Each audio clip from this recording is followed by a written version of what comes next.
Well, finally got to work on the casting of the molds. Um, let's take a look at one of the mold boxes before, so let's see how I do it. I take the original piece, and then I tape the backs of the windows real tight with some clear tape. That's to keep the silicone from leaking through and getting behind. And then I taped it down with some double side tape. This is foam board, foam core, hot glue. I just cut sides, made simple boxes, and you got to make sure you seal it real good with the glue. Because if there's any pinholes or any kind of gaps at all, the silicone will find those gaps and squirt out. So I use the Aluminolite high strength one. Got a 10-pound kit. Didn't go as far as I thought it would. I tried to keep my molds to a 1/4 inch. It's hard to see the line when you're pouring though, because it would mound up and then it would settle down. I got the original pieces here that I pulled out. Here's the molds. Now I had a little trouble, and I think a good part of it was me. I didn't really get it mixed as well as I should have. I went for the whole bucket, decided I'm going to do the whole bucket at once, and they don't really give you a whole lot of room in that bucket to do that, so then I had to split it into another bucket, and, well, needless to say, it did take a while for it to cure or to set. It's supposed to be able to set enough to where you could take the original piece out in 18 hours. And it was more like about 50 hours or so before I could. But everything's firmed up now. These things are nice and solid. I'm going to do some casting on probably Tuesday because it's supposed to be a warm day that day. And I'm doing this out in the garage. And right now it's a little cold in here. One of the molds, some of the stuff didn't get mixed properly, so it's got a little soft spot in here. But it's starting to get firmer. It's almost like a little blister right about in here. But everything else is pretty solid. So I figure worst case scenario that tears out. Next time I do molds, I can just patch that with a little bit of liquid silicone. Pour that into the hole, silicone sticks of silicone. So, but yeah, I was hoping I was going to be able to get all these boxes filled, but 10 pounds doesn't go that far. So I figure with the new kit that I just got, I figure I'm probably going to need about 30 pounds. Right now it's on sale, but money being tight, I don't have the money. So cheap is still pretty expensive when you don't have the money. Got all the stuff that I was going to sell at the toy show sitting on the rack. I'm going to do the toy show in November. Didn't do the greatest at the October show.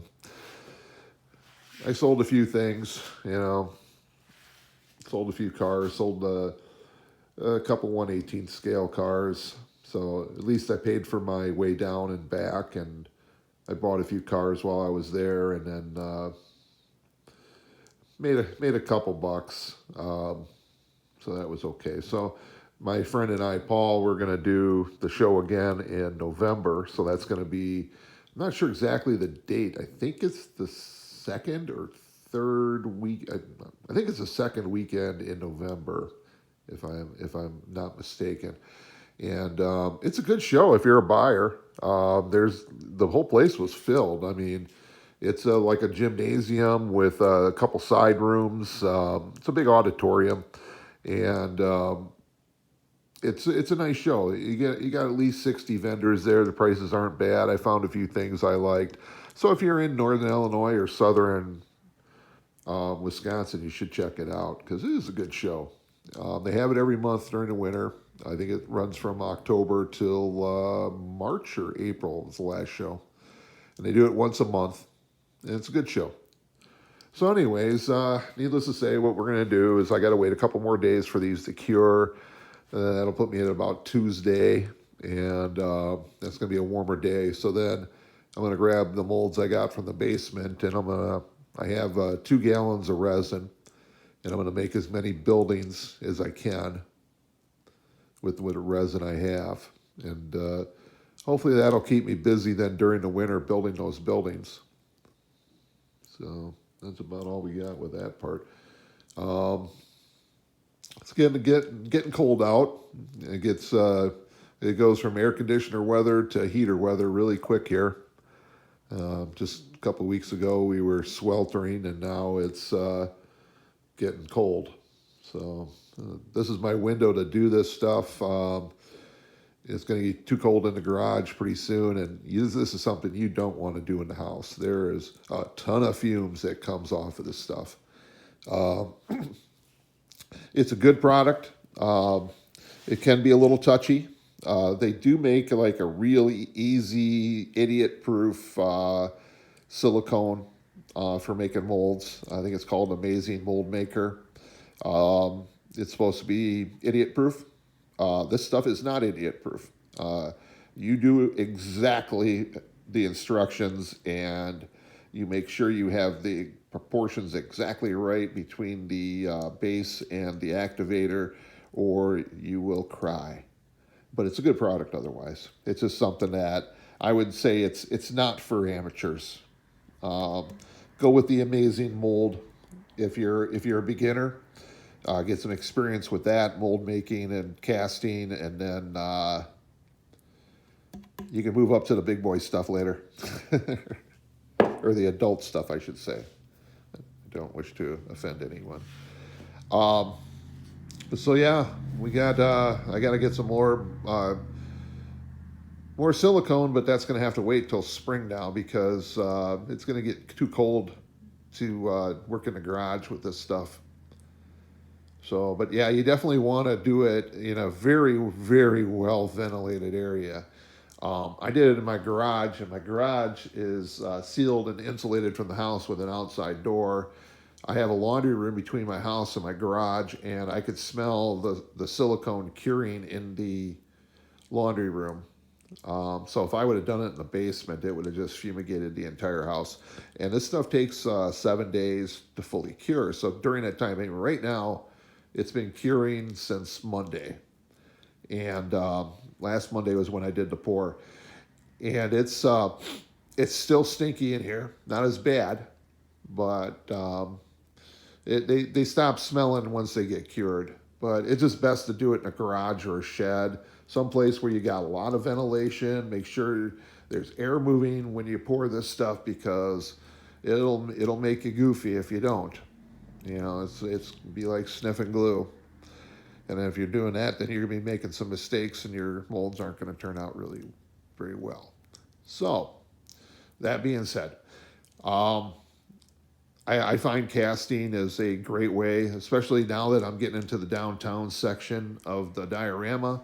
And for the next 2 4x8 foot sections, it's going to be all these downtown buildings. And these kits are expensive. They're out of print, so to speak, out of production. So you got to buy them on eBay. The factory that I just bought, I paid $155 for. This building here, I paid, I think with the shipping, $60, which was actually pretty reasonable. There's not a lot of companies that make kits in 164 or S scale. And most of the stuff that they do make is orientated towards the turn of not the last century, but the century before that. If you're into the steam era, you can get buildings and stuff. But if you're doing mid-century or later, it gets hard. It's hard to find. Twin Whistle makes some really good kits. There's a few other companies. Wetwork is a new company that's up and coming. They got some really great stuff. It's laser cut. Looks like it's pretty easy to build. Um, they got rail and tie kits. Them guys are coming out with some stuff in that scale, some a little more modern stuff, which is what we need. And I hope that these guys continue to make more kits because I can always use them. But with these old kits that you can't find anymore, I mean, really the best way is to buy one kit and make copies and keep the original kit as a master because they're not making any more of these. Pine Canyon's out of business. Don't know what happened with those guys. They just kind of disappeared. I heard somebody bought the molds from the company, but they're sitting on them. They don't know what they don't know what they're doing. I'm trying to track down the molds. I wouldn't mind getting them. I don't know what they'd cost though, but if I had the molds for the entire thing, of course, then I could go into production, but then that would be another animal entirely. So, all right, enough rambling. I'm gonna put up a video.